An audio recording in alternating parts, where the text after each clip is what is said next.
भाइयों एवं बहनों, जय श्री गुरुदत्त। भाइयों बहनों, आप सबका शाश्वत ज्ञान गिरनार से चैनल में स्वागत और अभिनंदन है। आज हम आप सबको गणेश जी की गणेश गीता के बारे में बताना चाहूँगा। आप सबको विदित हो, गणेश भगवान भी गणेश गीता ज्ञान पृथ्वी पर मानव के लिए बताए हैं। हम सभी महाभारत में श्री कृष्ण द्वारा अर्जुन को दिए गए अद्वितीय ज्ञान अर्थात श्रीमद् भागवत गीता के विषय में तो जानते ही हैं।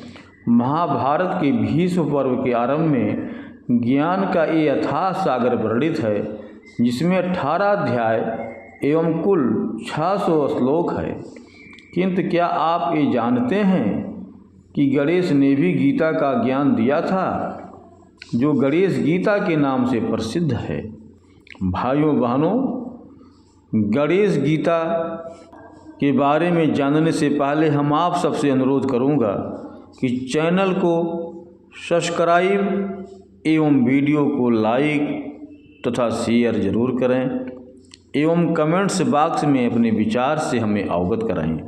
श्री गणेश गीता का वर्णन हमें गणेश पुराण के कर्दखंड के अध्याय 138 से 148 में मिलता है। इस ग्रंथ के अनुसार श्री गणेश ने अपने गजानन अवतार में ये दैवीय ज्ञान राजा वरुण को दिया था। जहाँ भगवत गीता में 18 अध्याय है, वहीं गणेश गीता में 19 अध्याय है। इन दोनों के श्लोकों की संख्या भी अलग अलग है।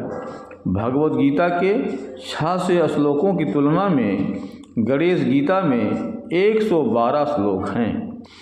इन दोनों गीताओं में एक अंतर ये भी है कि जहाँ भगवत गीता में अर्जुन मोह के वश में चले गए थे और उससे उबारने के लिए युद्ध से पहले श्री कृष्ण ने उन्हें गीता का ज्ञान दिया था, वहीं राजा वरुण को एक ज्ञान युद्ध के बाद मिला और वे पूर्णतः चेतन थे और स्वयं उन्होंने श्री गणेश से ज्ञान प्रदान करने की प्रार्थना की थी। कथा के अनुसार राजा वरुण और उनकी पत्नी पुष्पिका ने श्री गणेश की घोर आराधना कर उन्हें पुत्र के रूप में पाने का वरदान उनसे प्राप्त किया। उसी समय सिंदूरा नामक एक दैत्य ने त्रिलोक में हाहाकार मचा दिया। देवताओं ने श्री गणेश से उसके वध का अनुरोध किया। देवताओं के अनुरोध पर श्री गणेश गजानन के रूप में अवतरित हुए। उसी समय राजा वरुण की पत्नी पुष्पिका ने एक बालक को जन्म दिया, किंतु जब वे प्रसव पीड़ा से मूर्छित पड़ी थीं, तब एक राक्षसी उनके पुत्र को उठा कर ले गई। तब श्री गणेश का वरदान पूर्ण करने के लिए शिव गणों ने गजानन को पुष्पिका के पालने में रख दिया। इस प्रकार श्री गणेश को पुत्र के रूप में पाने का वरदान सफल हुआ। हालांकि नियत कुछ और ही निश्चित हुई।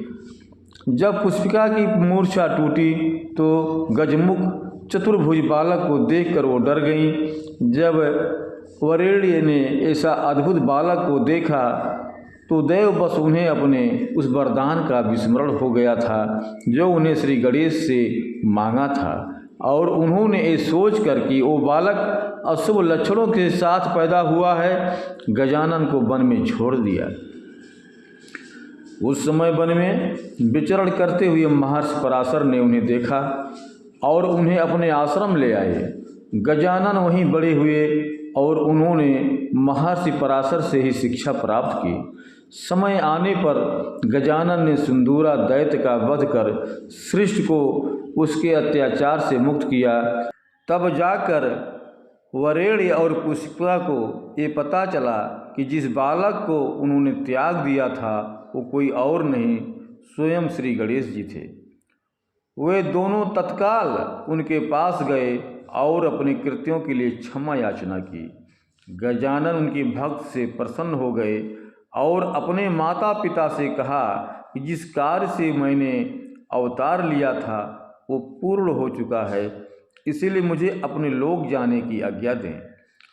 तब बहुत दुखी होकर राजा वरेण्य ने उनसे ये प्रार्थना की कि स्वधाम लौटने से पहले वे उन्हें ज्ञान प्रदान करें।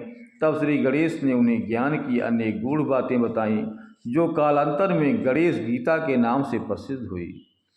भगवद गीता में कुल 18 अध्याय हैं। अर्जुन विषाद योग, सांख्य योग, कर्म योग, ज्ञान कर्म संन्यास योग, कर्म संन्यास योग, आत्म संयम योग, ज्ञान विज्ञान योग, अक्षर ब्रह्म योग, राज गुह योग, विभूति योग, विश्व रूप दर्शन योग, भक्ति योग, क्षेत्र और क्षेत्रज्ञ विभाग योग, गुणत्रय विभाग योग, पुरुषोत्तम योग, देवासुर संपद विभाग योग, श्रद्धात्रय विभाग योग एवं मोक्ष संन्यास योग। वहीं गणेश गीता में कुल 19 अध्याय हैं। ये हैं सांख्य, शरार्थ, कर्म योग, विज्ञान योग, वैध संन्यास योग, योग वृत्त प्रसन्न योग, बुद्धि योग, उपासना योग, विश्व रूप दर्शन योग, क्षेत्र क्षेत्रज्ञ योग, उपदेश योग एवं त्रिविध वस्तु विवेक निरूपण योग। भगवद गीता की भांति ही गणेश गीता में भी श्री गणेश राजा वरेण्य को अपने विराट स्वरूप के दर्शन करवाए हैं। सांख्य शरार्थ योग, इसमें गजानन ने राजा वरेण्य को शांत का मार्ग बतलाया है। कर्म योग, इसमें गजानन ने कर्म के मर्म को समझाया है। विज्ञान योग, इसमें उन्होंने अपने अवतार के उद्देश्य के विषय में बताया है। वैध संन्यास योग, इसमें उन्होंने योग एवं प्राणायाम से संबंधित प्रमुख बातें बताई हैं। योग वृत्त प्रसन्न योग, इसमें योग की चर्चा के साथ साथ देशकाल की अनुकूल प्रतिकूल बातें भी बताई गई हैं। बुद्धि योग, इसमें गजानन राजा वरेण्य को स्वयं ही भक्ति में लीन हो जाने के फल के बारे में बताते हैं। उपासना योग, इसमें भक्त के महत्व के विषय में बताया गया है। विश्व रूप दर्शन योग, इसमें गजानन ने राजा वरेण्य को अपना विराट स्वरूप दिखाया है। क्षेत्र क्षेत्रज्ञ योग, इसमें गजानन ने तीनों गुणों के विषय में विस्तार से बताया है। उपदेश योग, इसमें दैवीय, राक्षसी और आसुरी वृत्तियों के विषय में बताया गया है और उन्हें त्यागने का उपदेश दिया गया है। त्रिविध वस्तु विवेक निरूपण योग, इसमें विभिन्न प्रकार के तप के विषय में बताया गया है। श्री गजानन से इस दुर्लभ ज्ञान को प्राप्त करने के पश्चात राजा अपनी पत्नी के साथ वन चले गए और वहाँ उन्होंने संन्यास धारण कर लिया। फिर गजानन ने अपनी लीला समाप्त की और अपने लोक लौटे। हालांकि आधुनिक काल के कुछ विद्वानों का मानना है कि गणेश गीता में लगभग वही ज्ञान है जो भगवत गीता में दिया गया है। उनके अध्यायों के नाम भी कुछ कुछ समान हैं। साथ ही वे राजा वरेण्य को अर्जुन की भांति प्रभावी भी नहीं मानते। हालांकि भगवत गीता की भांति ही गणेश गीता का भी हिंदू धर्म में अपना अलग स्थान है और महत्व है।